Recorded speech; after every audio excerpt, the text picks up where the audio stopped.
Hello, everybody. Hey, everyone. Welcome back to another Indie Comics Talk, and happy New Comic Book Day. Yes. Or happy day of reading new comics if it's not your new comic book day, but Yeah. you're picking up new books. Yeah, I did actually pick some things up from previous weeks as well today. I did not. I spent my day working on things and stuff. It's also new manga day, Jujutsu Kaisen. That came out last week. Well, Diamond put it out this week. But anyways, we're talking about a book coming out next week on the channel tonight, and we have with us the illustrator and writer of such titles as Twilight Man, Rod Serling and the Birth of Television. The book coming out next week, All Tomorrow's Parties, the Velvet Underground Story. Also Bionic. I have a whole list of them down here. So many amazing graphic novels, plus I love Bionic. Contributing to comics in, I want to say it's the New York Post or New Yorker. I'll have him confirm when he comes on. But Koren Shadmi, welcome to the channel. Yay. Hi, thanks for having me. Which was the publishing place for the ones in the papers? I mostly do stuff for the New York Times, and I've done something once for the New Yorker, but it's mostly the New York Times. Okay. Where I think I came across one of the New Yorker comics ones. But okay, New York Times, awesome. How are you doing this evening? I think it just glitched for a second. I'm good. I'm visiting family in Tampa, Florida, with the kids, and there's a pool and they're enjoying themselves, and meanwhile I'm like boiling in the heat. Yeah. And, imagine being a summer camp kid this year. Yeah. I'm so glad. One smile from your child, and it all goes away. Yeah. Definitely. You definitely forget that heat. Mm-hmm. Absolutely. Shout out to everyone joining us tonight to watch in the live chat. Appreciate you all. Yes. So we're talking about All Tomorrow's Parties, the Velvet Underground Story, coming from Humanoids Comics next week for New Comic Book Day. Before we get into talking about this awesome masterpiece, I'd say it's really good. It got me to actually start listening to the Velvet Underground for the first time. Oh, wow. What? I knew their name, right? I knew their name. But while I was writing the review that I did, even I am cultured enough. I sat and I listened to it, and just the story behind all of it as I was listening to some of those songs I just read about, it was really, I don't know, it was really a good experience, I felt, knowing what happened as they made those songs. I should have put it on while I was reading. Yeah, I'm so happy that experience number 2. Read it one time and then read it again with the music playing. Yes. Yeah, I'm happy that at least like one person was, I mean, hopefully more readers, but like it's great to know that I got someone to listen, one more person to listen to their music. And I got to your story of like your experience with their music is in there too, which is cool to see. And what led you to writing all of this and drawing it. But what we usually like to do with our guests is to have you start out telling us what got you into comics and creating comics, like your comic book origin story to start out. Sure. So I'm originally from Israel, and growing up in Israel, there was like almost no comics. When you'd mention comics to someone, they'd be like, "Oh, the thing inside Bazooka Joe," because that's the only comics you really had readily available. For some reason, Bazooka Joe was popular in the 80s in Israel. I mean, chew some kind of gum. Yeah, and it was also bad gum too, so I don't know why it was so popular. Comic. But I remember so that when I played baseball as a child. It was not good, but that was like the and the baseball jokes, the drum. comics were awful too. There was Yeah. just Oh like yeah. these like awful Oh yeah. gag jokes, and I'm like, why is this? You know, so a lot of times you'd get stuff in delay in Israel, like all these TV shows. But that was, I think, one Oh. other thing that was like in delay, you know. But so I was lucky enough to take a class with one of the leading cartoonists in Israel, one of the few people that was able to make comics. That's And so cool. he kind of got me into it. He had a great collection. He kind of educated me in the various masterpieces. He was more into the mainstream comics, but you know, you know, showed me Watchmen and Oh, Dark Knight Return and all the classics, and I would just borrow stuff from him and then give it back, and it was just amazing because again, they were also not readily available. At some point, they yeah. started, you know, comic shops started opening up, and some people I'd order comics from Mile High Comics Hmm. if you guys Yeah. know them, I've heard of them. Yeah. and then so, but it'd take like a month, you know, or I don't Yeah. know. Um, and then I was really, you know, I really got into it. I was making comics as a kid. I would always make these like epic giant stories that I would never finish. And then the time came for me to go to college, and I wanted to basically like move to the US and go study in the US because there's, you know, bigger, more opportunities here as far as if you want to be a cartoonist So when you or did an that illustrator. class, were you in high school when you did it with him? Yeah, I was really young. I mean, I Okay. started That's when I was cool 9 story. or something like that, Oh and wow. Yeah. then I ended up being his assistant for a couple of years. I would color his comics, and That's so they would cool. be published in like a magazine in Israel. It was kind of a version of Archie, his comic, and it was really Okay. Okay. popular. It was like a more, you know, a slightly more raunchy version of Archie, and then an Israeli version. Okay. That's so And cool. then I came here to study at the School of Visual Arts. I studied illustration, but I still kept doing comics meanwhile Hmm. while I'm studying illustration. And I didn't actually like we had all these great teachers, cartooning teachers at SVA, and now I kind of regret not taking classes with them. You know, you had David Mazzucchelli teaching there and a couple other people. I think the only cartooning class I took was with Ben Catcher. I don't know if you know his work, Mm-mm. Well, I might know it, but I but don't know my name. yeah, he's kind of more you know, on the like I don't know what to call it, but it's definitely like more A little more underground. esoteric stuff. Okay. But he was a really interesting teacher. Um, and sorry, my son just walked in. Aviv, you have to get out of here. It's Um, okay.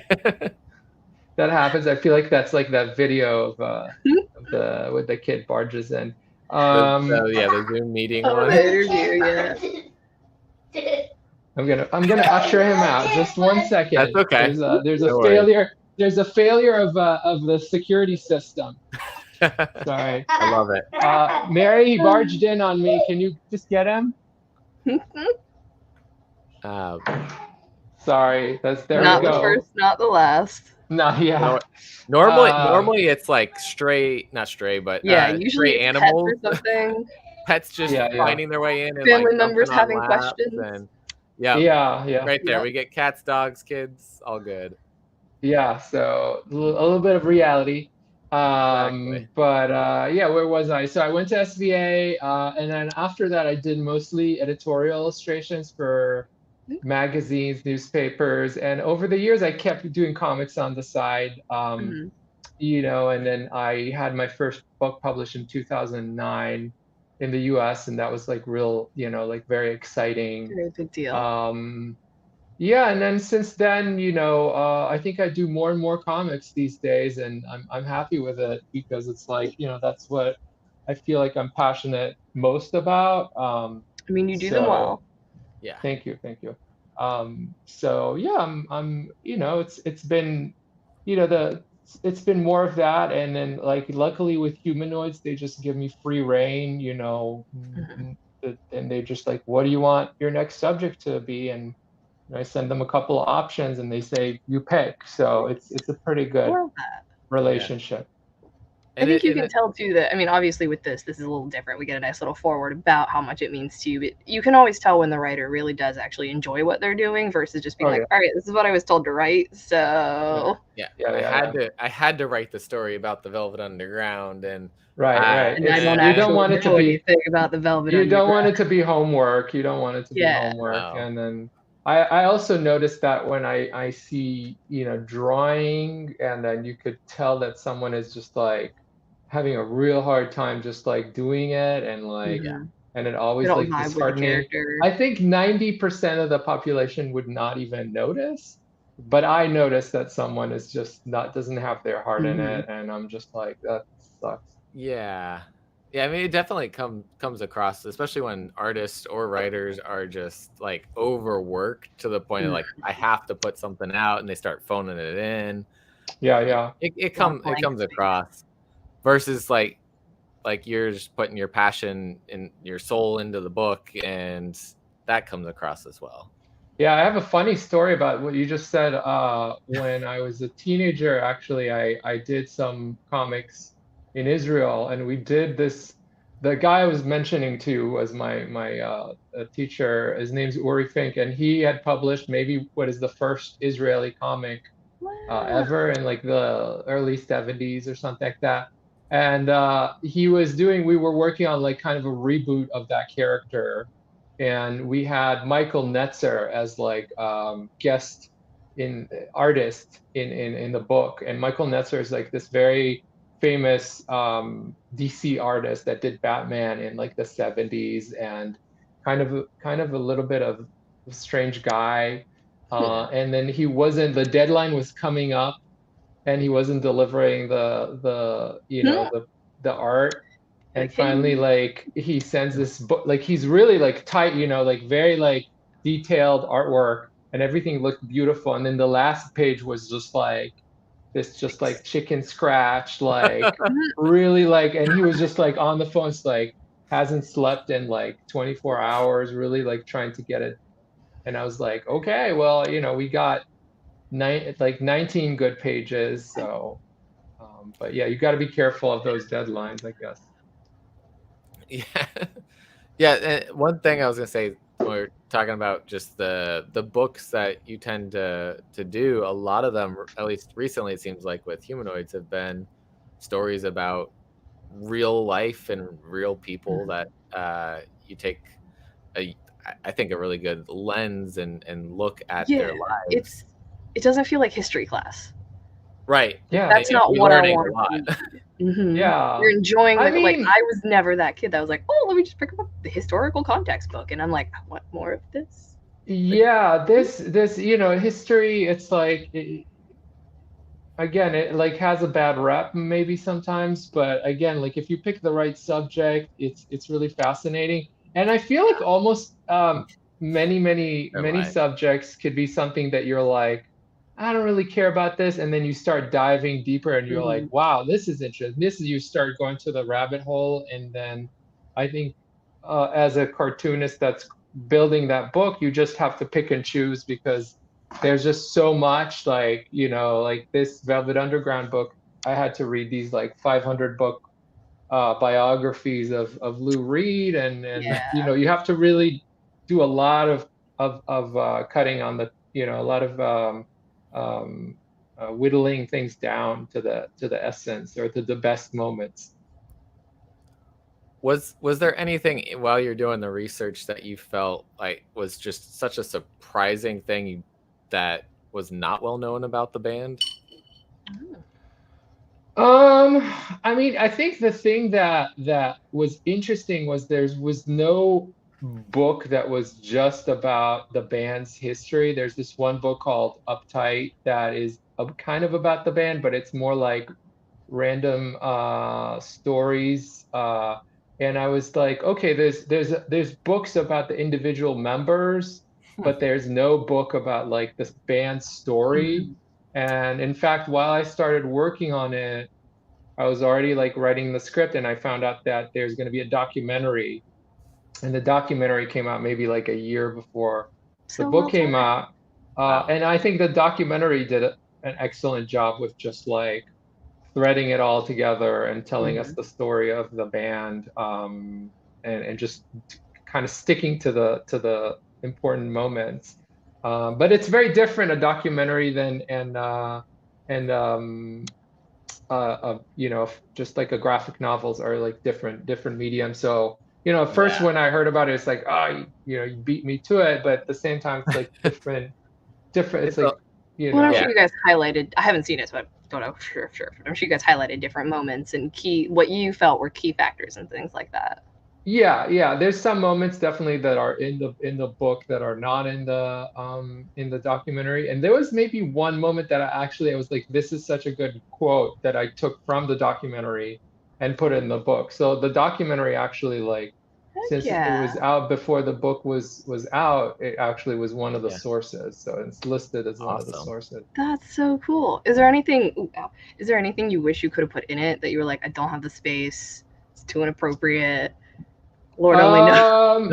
Yeah, there's a bunch, you know, there's a lot of stories. There's a lot of stuff that is not corroborated enough or just sounds off. Like there's this Andy Warhol, but it's not a biography, it's just like he would have these writers come in and he would just kind of like verbally tell them his memories, and in one of those books he's like telling how he was out on tour with the Velvet Underground, and they would throw feces from their hotel window, and I was like, no, that didn't happen. Like, I don't see them doing that. I think you're mixing it with someone else. So I This think does not line up with the no, rest it of the doesn't line facts. I up. mean, But maybe that that's was what he thought he saw. maybe, yeah. So there's some stuff that I'm just like, I'm not gonna put that in there. What But drugs did he do that night? what? What drugs Oh, did he do that he night? was mostly on diet pills. He didn't really do anything. He didn't really do drugs other than diet pills, like basically, which is, you know, would make him just work all night, you know. So it's a form of speed, I guess. But he was out of that, and the book covers that, the what's it called, the Silver Factory, where all these kind of, you know, strange, interesting characters would circle around Andy Warhol. It was like a big drug den, but he actually wasn't that big of a drug user. He was just like really hardworking guy. Safe space for his friends that did drugs. Yeah, he was like a strange guy. Like, he never really had, like, those years he didn't have relationships, and so he wasn't like dating anyone. So I think it was like his replacement for that. And he just liked having interesting people around, and at the end it backfired where, you know, he would let anyone up into his studio, and at the end you had people who are someone who actually shot him and nearly killed him was one of the people that would, you know, hang out there. It was like something of course, like I said, I never listened to the Velvet Underground, so I didn't know the history between them and Andy Warhol. And so just like all of this was just so fascinating to read through and learn about. It's like you like you said, you found a good subject to put into a graphic novel and to talk about. There was so much drama already going on that you just had to capture it in the right way and put on the page. Yeah, when I was looking for my next subject, my next idea for a book, I, you know, read like some, you know, synopsis of their story, and I was like, I think there's something here. It sounds like there's something here, and I like was like, I'll take the risk. I'll do the book, and hopefully I'll find enough. And then once I started digging in, I was like, wow, there's a lot here. There's a lot, yeah. The same with Lugosi. It was just like I could only put a fraction in because there was a lot of ups and downs and a lot of drama, and I mean, like the whole band, they all have books dedicated to their lives, so it's how do I make a book about all of your lives? Yeah. And Andy Warhol. That's that was my introduction to them, because I love Andy Warhol's art. Yeah, I have a lot more respect to him now. I always kind of thought he was just kind of like this, I don't know what's the word. I wouldn't call him hack, but I wasn't really that into his work. And I, saw him as someone who had like an assembly line to make art that really didn't make art himself. But in the truth, he actually, up till when he got shot, he was making a lot of the art. He had an assistant or two, but he was making a lot of it. And he came he started off as an illustrator, so he actually did know how to draw. And he's just a fascinating character with a fascinating story. I think when I was reading about him, I was like, wow, there's been graphic novels about Andy Warhol, but there's just so much there too.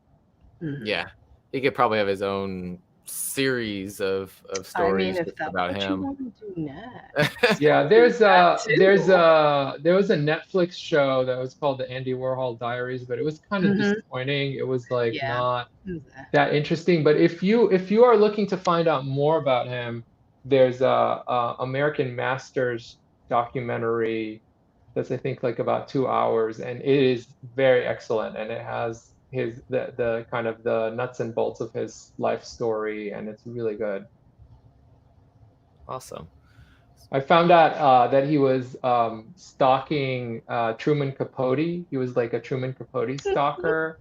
Like he would stand outside his like apartment building and like, he'd call all the time. And Truman Capote lived with his mom, and his mom like knew Andy Warhol, and she's like, yeah, come in, Andy, have cake and some tea. And he's like, Ma, stop. That's my stalker. Yeah. It's real weird, but they got friendly later in life. Once Warhol was more successful, they became buddies. Such like things like that. It's just so fun to learn about those things that happened back in that time period. Yeah, it was a very special time. Like the 60s in New York was really interesting, and it was super cheap to live in the city. It blows my mind. The $25 rent, panel. I was like, wait. Hold on. No one wanted to live there. There was I knew it was cheap, but there was white flight from the cities. The cities were considered like dangerous area. So there were lots of like yards full of destroyed buildings and rubble, and it was really like a rough area. But then it also attracted artists because of that. They like can come and have their bohemian life. And now basically, if you live in New York, you have to, like, in the city, you have to have a trust fund, or be like a stock broker or something like that. They really roommates. What? At six roommates, or live really far, really deep in there. But yeah, live with your grandma who's been in a rent-controlled apartment for her whole life. Yeah, it's a very different place now, but it's funny that there's still like a community of artists. I live in Ridgewood, which is a neighborhood in Queens. That borders on Brooklyn, and there's still a lot of artists there because it's cheaper, so I've definitely heard of a lot of comic creators in the New York area. There used to be more. It really has driven, it's driven the comic book people a little bit out because it's so expensive. I feel like there are a lot in the Delmar area now. What's the Delmar area? Delaware, Maryland. Oh, Delaware. Yeah. I thought you said Delmar, and I was like, that's what they call like kind of the borders of the Delaware, Maryland kind of shmish, because Delaware is so small. Oh, so it is Delmar. Yeah, Delmar. That's what it's called. Okay. There's a lot of people who will work in one, live in the other, because it's a hot second away. Okay. A lot of people who live in Philly and work in Delaware. Interesting. It's all nice and connected there. With your creation process for all of these stories where you got to do a lot of research, do you try to set up what you think is going to be your full story first by doing like some surface research and then go in and delve deeper for each of the parts? Or do you just spend hours reading first and then decide on how you're going to work Yeah, everything? I just spend many days and weeks just reading and researching, and then I dive in and start writing. But I feel like I kind of have to steep myself in it, and then most of what I do is highlight in the books and write notes, and then I start building it. But yeah, it's the best part actually because it's the easiest. Like my wife is working, we both work from home, and she has this production job, and it's like kind of stressful, and I'm like sitting there reading a book like on the sofa, and she's like, well, aren't you comfy? I am at work uh here. yeah, yeah, reading a book about a band that I love. Right. How dare So yeah, but yeah, so it's the research is maybe the easiest you? part, the funnest part, and then it gets gradually harder and harder. So Did you find yourself learning a lot more, like new things than you thought you would about them since you were already such a big fan? Yeah, I wasn't. That's the thing. I'm not like a fanatic fan with like literally anything. So I go into the subject matter not knowing that much. Like I love their music. I knew a little bit about Lou Reed, a little bit about John Cale, and vaguely I knew that like they collaborated with Andy Warhol, but that was the extent of what I Okay. knew. Like, I mean, I knew a little bit about Nico, and I listened. I loved all their musics. Like, I love Nico's albums. I love, John Cale is amazing and often overlooked, and Lou Reed is really amazing as a musician, and so I found out a lot. Like I found out most of what you see in the book. Like I didn't know most of that stuff. So I come as an ignoramus.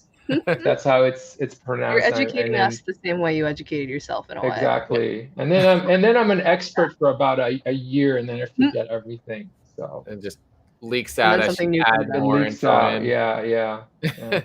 Well, you Comes can go out. back to your own book and relearn Yeah, anytime you want now. yeah. It's more like the extended. I would remember the stuff that's in the book, but like all the extra stuff that wasn't in there eventually like Mhm. gets wiped out. So mostly. Yeah. With like what do you think about when you're trying to select a new person or a group to do a graphic novel on? Well, I'll tell you now that probably never gonna do another band because it's just too much work. Too Just many people. too Too many many people characters, doing too things. Just many too people, many. and the guitars. I hate drawing guitars. Oh. So probably not gonna happen. So enjoy it while it happened once. Uh, Can I put in a but personal request for Amy Winehouse? Thank you. anyone has. Uh, She's a star. I it love and so I don't, it's usually just like stuff that I like or stuff that I hear about that has like a good. I'm like, this has real potential, and then I dive deeper into it. So with Lugosi, I'm not like some sort of fanatic horror fan. her. Um, I knew, I have seen Dracula, and I was more fascinated with his life story rather than like someone who is just like, I love these Universal monster movies, and I Mhm. have to do this about him. It's more like I think this story's great and I could like turn it into a good book. So that's usually how it works. I think I'm about a third of the way into that right now, and Mhm. like his life is just so fascinating. Like all the things that brought him to America, like all the Mhm. different changes in government in like a year or 2 years. That Yeah, yeah. It was the tumultuous time ugh, in Hungary. Yeah. yeah, that was wild. And then just his own life life and what he chose to do so far has been interesting, to say the least. Yeah, I mean, some of these people, it's just like you look at their Wikipedia and you're like, okay, married 5 times, Like, like to be this and alive that, and back in that day when that was even like possible to be those people. yeah.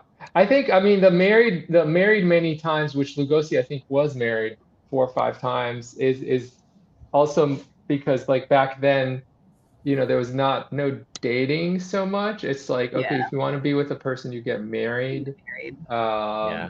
But I think my favorite is that he was married to some like really wealthy San Francisco socialite, and he was married to her for like maybe a week, and then they I got don't think I've met divorced. that And one yet. so, yeah, so there's a lot of dramatic person with a This very seems like a dramatic good life. idea. And Yeah. I've gotten up to 2 divorces. Okay, you're not there 3 to yet. go. No. 2 or 3 to go.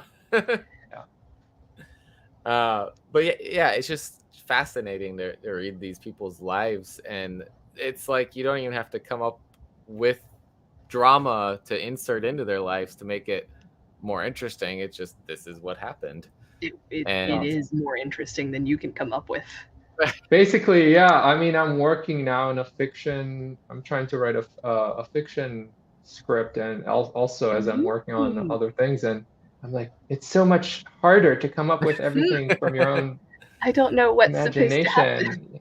Yeah, my imagination brain muscle has been like really atrophied, so Like, doing my poke it with a best stick. to, Do something. yeah, do something. when you've been working on some of the ones that are, the true stories, have any of your editors or publishers said this couldn't have happened? You can't put this into this book?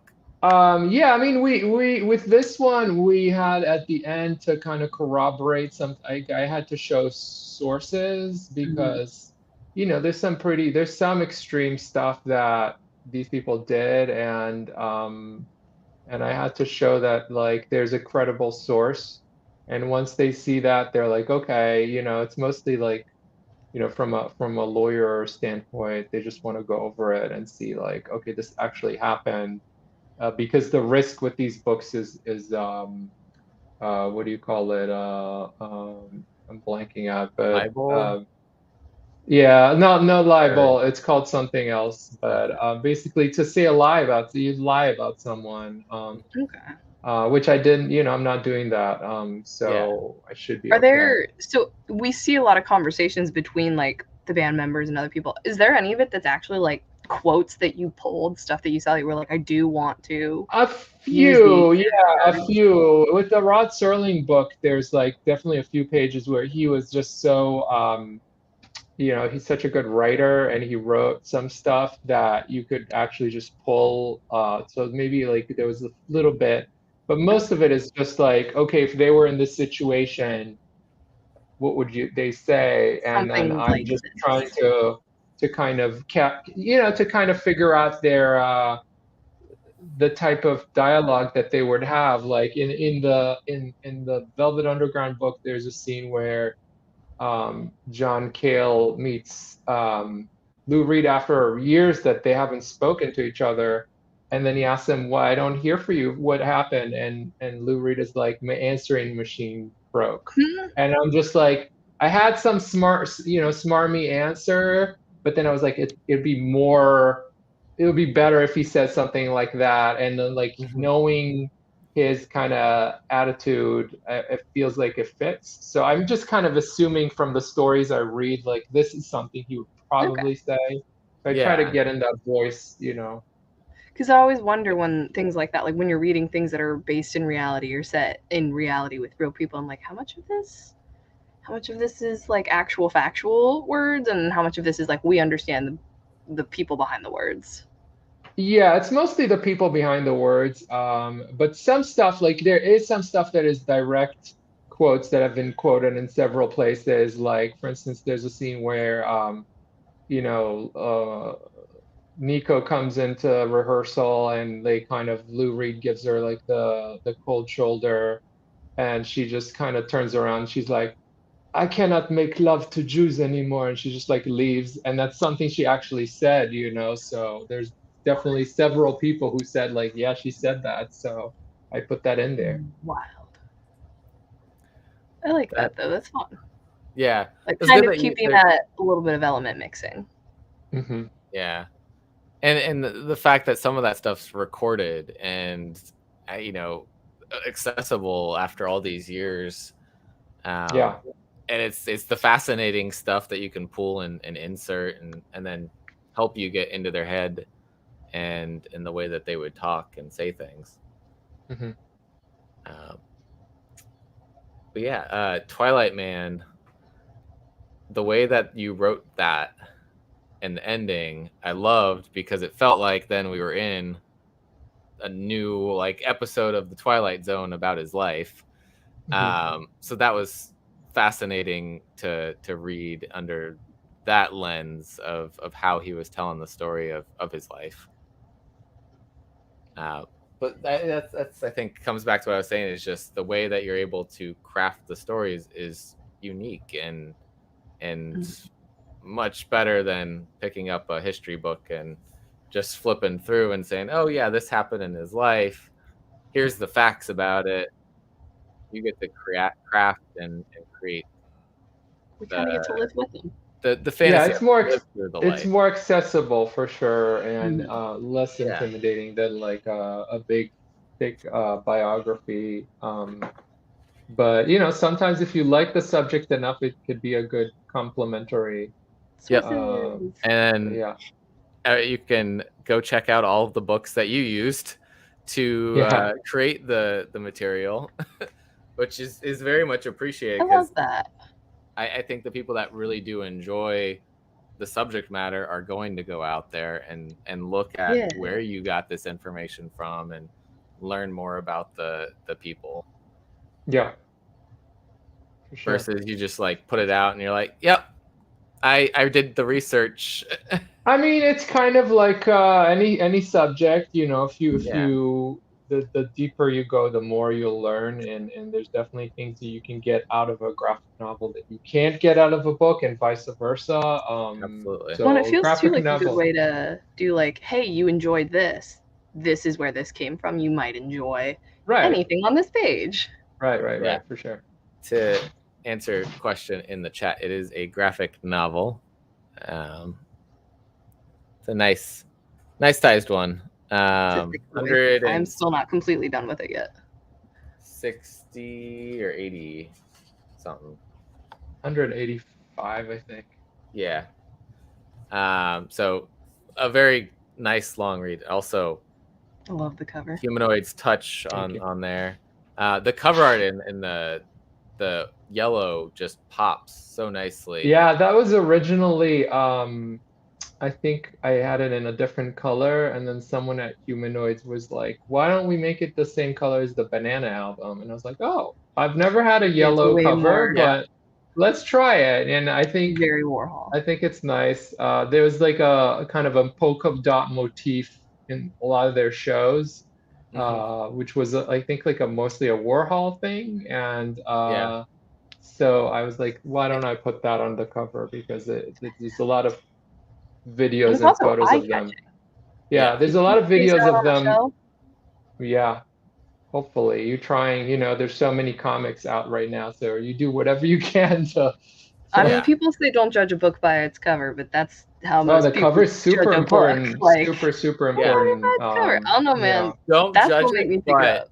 Get drawn in by that cover. I mean, I think that with weekly, with floppies, a lot of times the problem is that they get different artists to do the cover, and then you're like, oh my god! Like I remember being a teenager and being like, whoa, look at this Adam Hughes cover, it's so cool, and then you open it and it's just like there's none of it. No one can draw. So I try to give you the full, like you get the artist on the outside and the inside. Like, look at me, I can draw. If you get I guess that was a humble brag, but I'm not comparing. I'm not comparing myself to Adam Hughes at all. It's a great cover. I do not have the chops. The brag for interior and exterior. I'm just saying the consistency is gonna Yeah. be like consistently what you see on the cover Yeah. should be similar to what you see on the inside. There's no like Oh, I'm the there's same. no bait and switch situation here. Yeah. Like I will admit I get drawn in by like Art Germ or Derek Chu covers. Like they're beautiful covers, but Give me all the I am, I guess, educated in comics enough to know that I'm not getting that on the inside. Versus if you have someone who just walks into the shop and is maybe checking out comics for the first time, they might think, "Oh man, this cool cover, it's got to be what's on the inside," and then they get like an Andy Warhol book. Okay, Yeah. There's some of the team right there from Humanoids. You did a good thing, Holly. Very good. Like and shout out to Humanoids. Esther Kim, I was talking with, who helped set this up. Yeah, Esther's great. And both Holly and who Esther is doing amazing things with their PR side to get advanced copies out, so that we can read them, review them, and invite you on before the book's out and talk about it. It's really awesome. And they had sent like a welcome package when they first started doing the PR stuff and had us on, and I finally read the Inkle, which oh yeah, that's amazing. Yeah, another yellow covered book. Yeah, that's true. By the way, yeah. And so I'm just like, all right, I love this, and I love all the. I gotta read the rest of the Inkle story now. I already went and bought before the Inkle, sitting on my shelf over there. Yeah, I think the Inkle. I think is it called the Inkle or the Inkle? I don't know, but I think I've probably been saying it wrong this whole time. Yeah, I've always heard it referred to as Inkle, but that we could just be Americans. Yeah, it could be.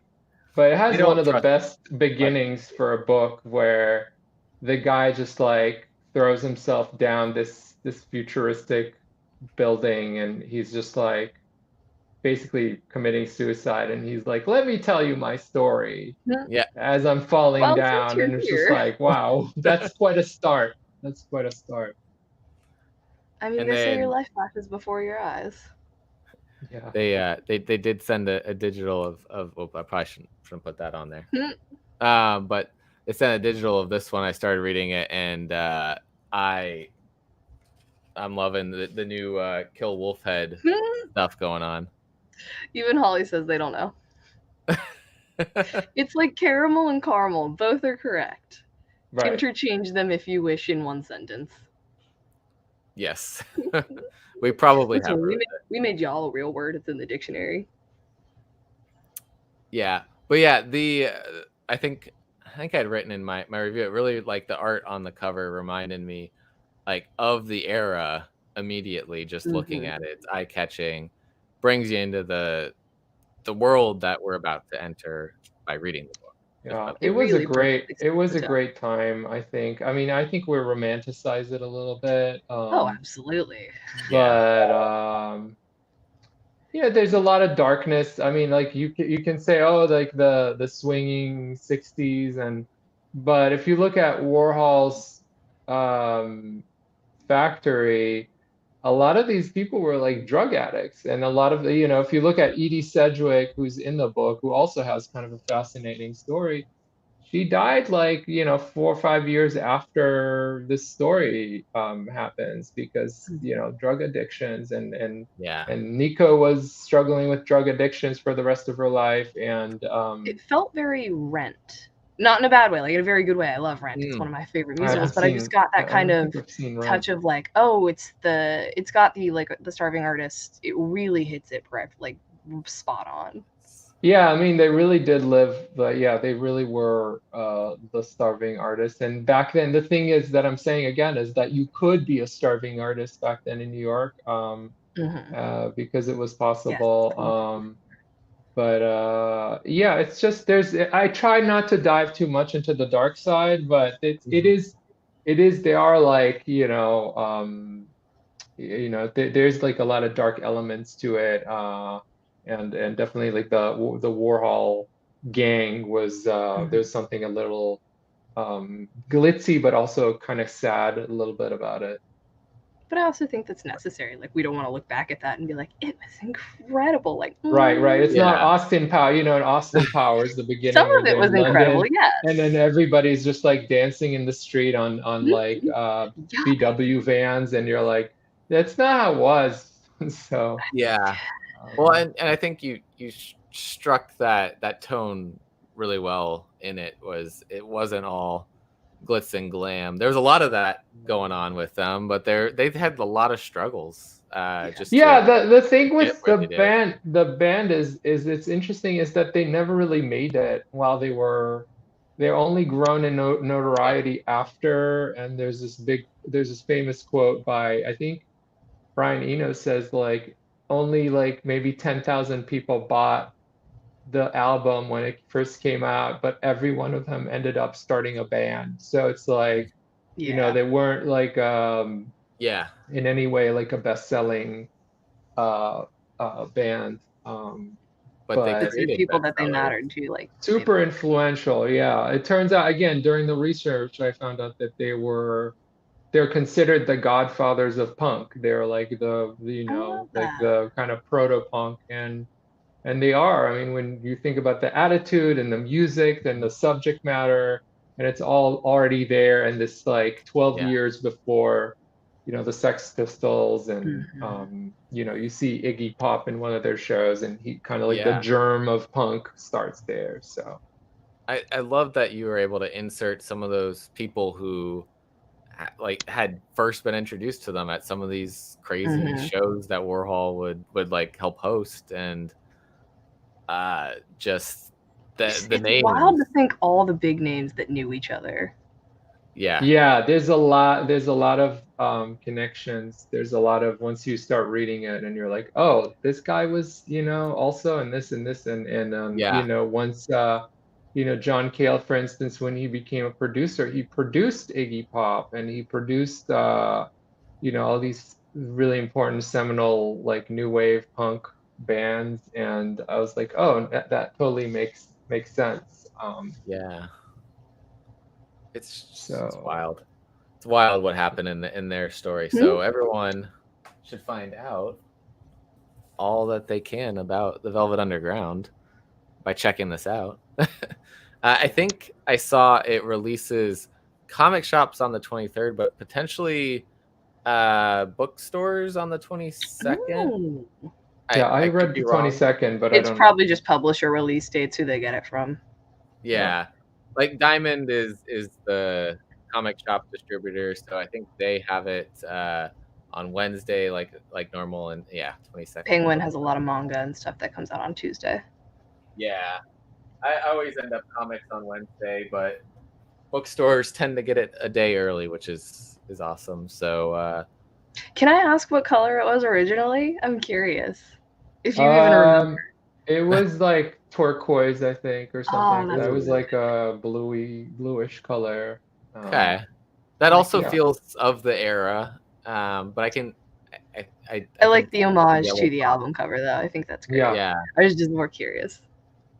Yeah. I guess the original album is really like, it's like $1,000 or something. It's really hard to find the ones especially with vinyl with like the actually banana. coming back. Yeah, it's really hard to find. Yeah. But also good for them. They deserve that. Yeah. It's like you said, you're working on your own fiction now. And is there anything that you're doing in that approach that feels different, other than, of course, creating? Are you doing any research for references or things to bring into this world that you're creating? I think this other project is A a lot little early to talk about, but I am also working on in the general, I next guess. book with Humanoids. So there will be another nonfiction, and it's also like in early stages. Okay. I will say it's about a writer. That's all I can share at Male the or moment. female? Let me harass you a little bit. Male or female? No, you're not getting anything more out of it. I'm like, I must figure it out. Mark. No hints. Alive or dead? Dead is always better for nonfiction. So would you I will say tell they're you dead. That you got that out of me, dead. Are they as niche as the Velvet Underground? No, like, no more. Not answering any more questions. No. I'll tell you, they're a writer and they're dead, which narrows it down to like thousands of people. So. Everybody. Yeah. Dead writers. There's a lot of fascinating writers, so no matter who you choose, or who you already chose, it's gonna be fascinating. I hope so. I think so. But I was gonna say, with what I asked before, I guess in your general process when you write your fiction versus the non-fiction style of graphic novels, do you put a lot of research into those, or is it more just research of the mind as you create? Yeah, not as much research, but there's definitely research depending on the project. But yeah, not as much research because it's like a lot of what I do, the fiction stuff is science fiction. So it's like easier because it's set in the future and you don't really have to be like, oh, okay, we have Dracula and the actual Dracula. The actual Dracula. Actual Dracula. Yeah. Listen, actual Dracula. I think the actual Dracula is over on this other page that I'm clicking on to bring up on here. Right there. Yeah, I love Bionic. I just would flip through it all the time. Oh, thank you. It's so pretty. It's so nice of you. It's one of those, I judged the book by its cover because I was like, this is cool. And I opened it up and I was like, this is still cool.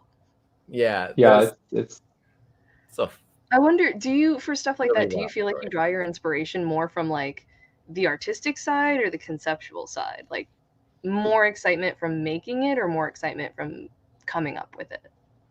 That one was a lot of fun to draw. So I do have good memories of drawing it. And so no, it was exciting to craft it. But with any book, like if enough time goes by, like I look at these books and I'm like, oh, like I could have drawn this hand better, or this face is messed up, and so I'm pretty like sometimes opening the older books is a little painful, but I still love Bionic. When I first saw it, it was like Alice in Wonderland character looking with like the Bionic hat. Like that was what drew me in. I was like, what is this? She looks like Alice, but robotic. On the cover there. Yeah, I mean the thing that was a little the Lugosi and Twilight Man, all those books like got very good exposure, and I feel like Bionic came and went a little bit, and it's always like I'm like, come on, like you guys, this was like a really good book, and yeah. So it's a little bit like, well, I hope one day some more people will discover it, but yeah. It was actually the first one I read on Hoopla, like we were talking about this. I was like reading some of your backlog of books to prepare for today, and yeah, I really enjoyed it. I think it's something people should be going and checking out. Just the growth of the characters during it. Like there was a moment where I was really like, I hate this character a lot, but by the end. Like the end where they like actually seem to have grown in who they were, I was like, yes, this pays off here. Tangible results. I love it. Yeah. I'm not a big fan of making like people talk about having a likable main character, and I don't think trash. I like them even more when they're trash. Yeah, I think. Like, and then the Velvet Underground book, you definitely like, I mean, Lou Reed is not a likable character. And even Andy Warhol is not. I mean, he's more, but he's also not. I don't know. He was standoffish though. Yeah, he was really. I don't think that if I always think like if I was in the factory and I came in, or if I tried to be like a factory person, I would just be like massacred. I'm just I'm not like nasty enough to have survived there. So, I mean, it seems like you do write about characters that are not likable. Lugosi, Rod Serling, they definitely had big flaws to who they were. Rod Serling is maybe the most likable one, and from everything I heard, he was like this really generous, nice guy. But he had his dark side because he was like just very traumatized by the war, and so but out of all of them, if you ask me, like, you're gonna be on like a ship stranded with someone, it'd probably be Rod Serling. Would probably be like the nicest guy to be on a boat with. Yeah. And this does lead me to the next question, because this is one I really want to read now that I've been getting into your work, Gary Gygax. Yeah, like, that one is really interesting. I drew that, and David Kushner, who's an excellent, mostly gaming writer, wrote it. But it's really interesting. It's based on an article that he wrote, and it's actually the last time I think Gygax was interviewed. So the article was done right before he passed away. But it's also a crazy story, and I feel like we just scratched the surface, because that story is also fascinating, like the rise and fall of D&D and TSR. Very good story. Wizards of the Coast trying to nuke their own company now. I didn't know about that. Oh, they're looking to redo some things that don't need to be redone, and a lot of people are big mad about it. Yeah, people get very, very uptight about don't touch my rulebooks. Edition. Yeah, which I mean, I've only used the first and second edition, so I'm like, those work okay. Like, why do you need more?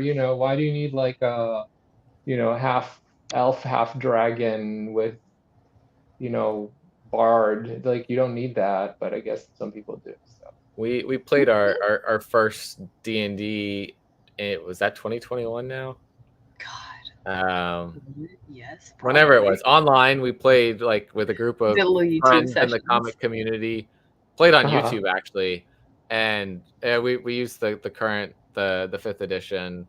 But then since then, we've also played under like basic fantasy RPG rules and like different things. So it's a lot of mishmash of like homebrew with things that were like, well, this exists, so we're going to take these stats and this thing and this thing and this thing, and this is our story. Which honestly, I think that gets to the heart of what he wanted from it, was to create and have fun and not fight over rules of of how we should count this stat to do this thing or what. Yeah, he was very dogmatic, and he had his own, very strong ideas about it. But there was some really fun stuff that I found out, I guess, and I think one of the facts I remember is that he had a cane that would like turn into I'm mixing him up with someone else, but apparently he carried a gun around him everywhere, and he was a libertarian, which is a little bit disappointing. But there's like a lot of weird stuff about Gary Gygax, but a fascinating character nonetheless. That's awesome. I mean, it seems like if anyone wants to read any of your books, they're going to come across a very fascinating person to read about and learn. You've got a very well mixed like genre and types of people in your reality based stuff that you've covered. It's not all just one thing. You are not one note, sir. Thank you. But yeah, the thing I just had up is your website for those that are watching, and link that down below. It's just yourname.com. which is nice and easy. And I see you have links of like where you could purchase some of the books, but also ask your local comic shop. Yeah, you can order most of these still from Diamond and Penguin and all the goodies. Yeah. Versus, I haven't actually clicked on them. I don't know if they go to a local shop or something, or if it's just a link out there to the world. Did you know where does it link to? Do you know? I don't remember. I think it might. I hate to disappoint, but some of them might link to Amazon, but I'm not sure. Yeah. Yeah. Which is honestly, here's where we found sources too, type of thing. Yeah. Yeah. I mean, I I get stuff from Amazon all the time, and I'm always like, can I get this somewhere else? But yeah, check with your local shop first, then order from Scamazon. Yeah, Scamazon, I like that. That's one of my friends calls it, Scamazon. Yeah, definitely. If anybody watching has not played D&D, highly recommend it. Find the group, local or online. Have some fun. But before we go for the night, I want to say thank you to Humanoids again for helping set this up. All the people over there are awesome, and awesome that they have put so many books out with you to tell these amazing stories. Yeah, thanks for having me. Absolutely. Thank you for coming on. Thanks for everybody who's been watching in the live chat, commenting, and anybody who catches this later on. Appreciate you all. Where can people find you and follow along with what you're working on next as you get to talk about that in the future?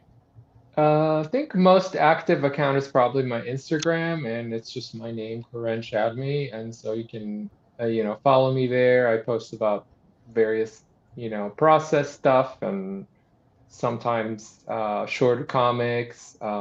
So yeah, check it out. Nice. Awesome. Yeah. And yes, Wes, awesome. Do it, read it. In your shop next week, local bookstores on the 22nd, local comic shops on the 23rd. Go check it out and have a nice night, everybody. Thanks again. Bye, everyone. Bye-bye.